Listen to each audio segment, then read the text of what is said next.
Assalamualaikum warahmatullahi wabarakatuh. Perkenalkan, nama Ibu Irfani Nurjayani. Pada kesempatan kali ini kita akan belajar mengenai tema 2, selalu berhemat energi, subtema 1, sumber energi, dan pembelajaran 1. Baiklah anak-anak, tujuan pembelajaran kita pada hari ini, Ibu harapkan kalian bisa mengetahui dan menentukan gagasan pokok pada teks visual dan mengetahui pemanfaatan sumber energi matahari dalam kehidupan sehari-hari, serta mengetahui dan mengidentifikasi sumber daya alam dan pemanfaatannya dalam kehidupan kita sehari-hari. Baiklah anak-anak, sebelum memulai pembelajaran kita pada hari ini, mari kita berdoa. Berdoa dimulai. Berdoa selesai. Nah anak-anak, bagaimana kabar kalian hari ini? Tentunya sehat selalu kan? Sehingga kalian bisa mengikuti pembelajaran kita pada hari ini. Untuk mempelajarinya lebih jelas, yuk kita lihat gambar dan video kali ini.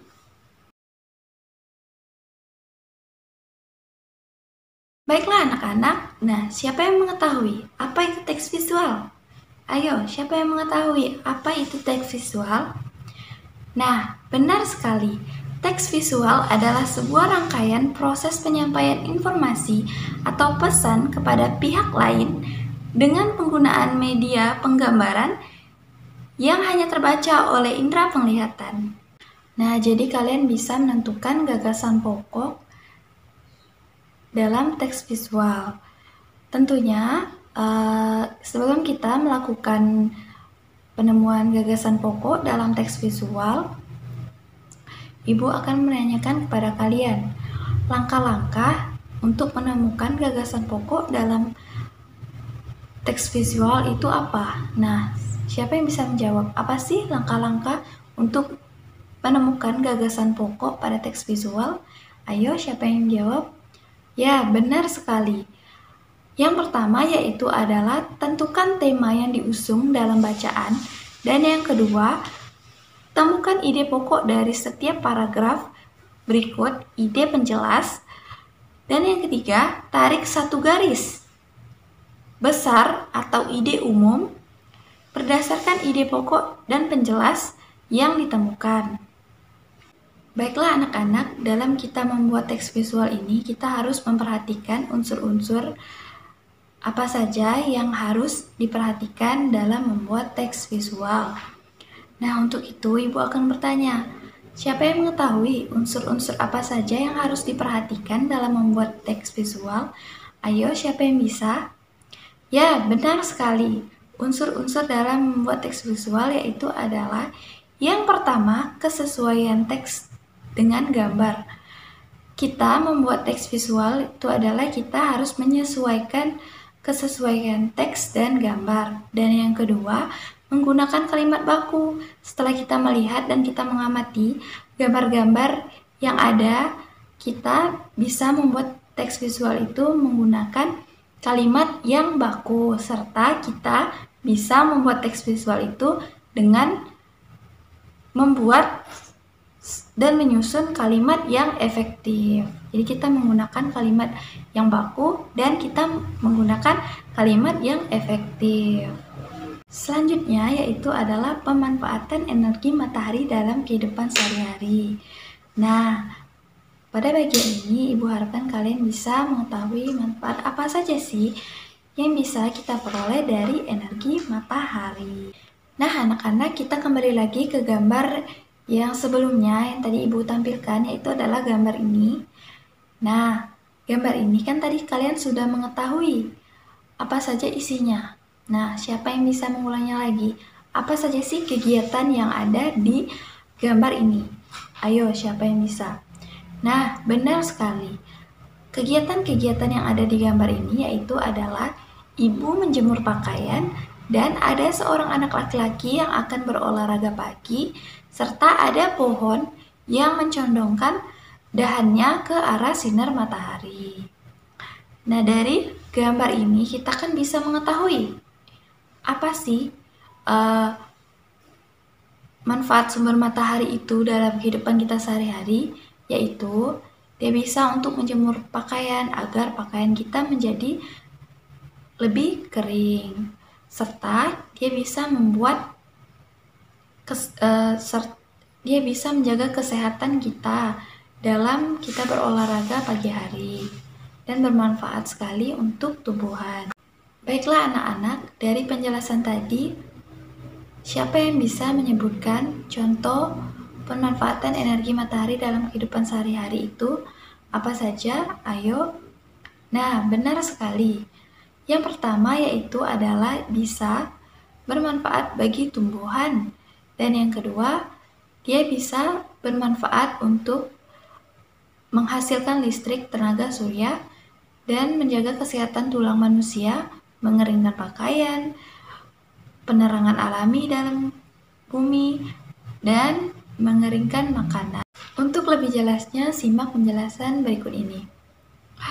Menjaga kesehatan tulang. Cahaya matahari di pagi hari juga membantu proses terjadinya vitamin D yang berguna bagi pertumbuhan tulang pada anak-anak. Nah, untuk gambar yang ini, mengeringkan pakaian, panas matahari. Panas cahaya matahari bisa digunakan untuk mengeringkan pakaian yang basah. Karena itulah sangat bermanfaat bagi kehidupan kita.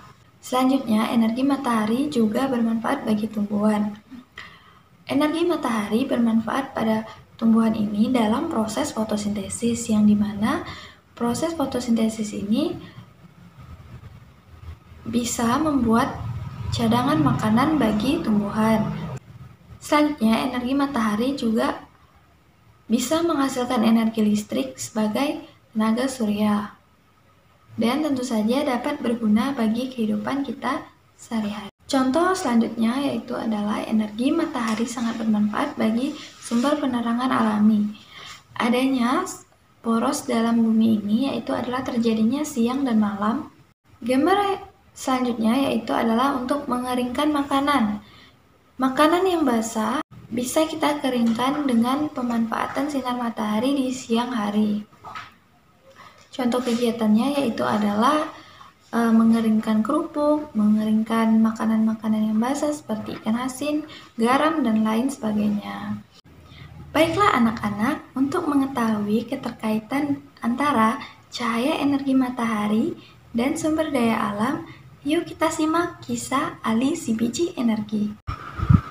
Aku Ali si biji energi. Aku menanam biji-biji energi di sebuah ladang yang luas di peternakanku. Saat matahari bersinar, ada energi pada cahaya matahari. Cahaya matahari membuat biji-bijiku tumbuh menjadi tanaman-tanaman yang tinggi. Tanaman-tanamanku menyimpan energi itu di dalam akar, batang, daun, dan butiran biji yang baru. Dengan segera, aku akan tumbuh tinggi dengan daun-daun yang lebar dan biji-biji yang baru. Kamu bisa memasak dan memakan aku supaya aku memiliki energi. Energi itu akan membantumu tumbuh, bergerak, dan berpikir. Aku juga memberi makan hewan-hewan ternak dengan beberapa bagian dari tubuhku, sehingga mereka tumbuh besar dan sehat.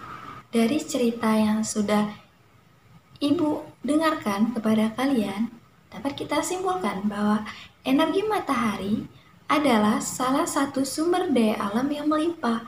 Tumbuhan seperti jagung juga merupakan sumber daya alam yang harus dibudidayakan. Sumber daya alam tersebut diberikan Tuhan untuk umat manusia yang ada di bumi ini. Baiklah anak-anak, selanjutnya Ibu akan bertanya kepada kalian, apa itu sumber daya alam? Nah, siapa yang bisa menjawabnya? Apa itu sumber daya alam? Nah, benar sekali. Sumber daya alam atau SDA adalah segala sesuatu yang berasal dari alam yang dapat digunakan untuk memenuhi kebutuhan manusia. Sumber daya alam memiliki dua jenis, yaitu sumber daya alam non-hayati dan sumber daya alam hayati. Sedangkan ditinjau melalui sifatnya, sumber daya alam terbagi lagi menjadi dua. Yang pertama, sumber daya alam yang dapat diperbarui dan sumber daya alam yang tidak dapat diperbarui. Sumber daya alam non-hayati adalah sumber daya alam yang bukan berasal dari makhluk hidup, namun dia berasal dari alam. Contohnya, minyak bumi, gas alam, batu bara, dan sebagainya. Sedangkan sumber daya alam hayati adalah sumber daya alam yang berasal dari makhluk hidup, seperti sapi, kerbau, ikan, teh, jagung, padi, dan lain-lainnya.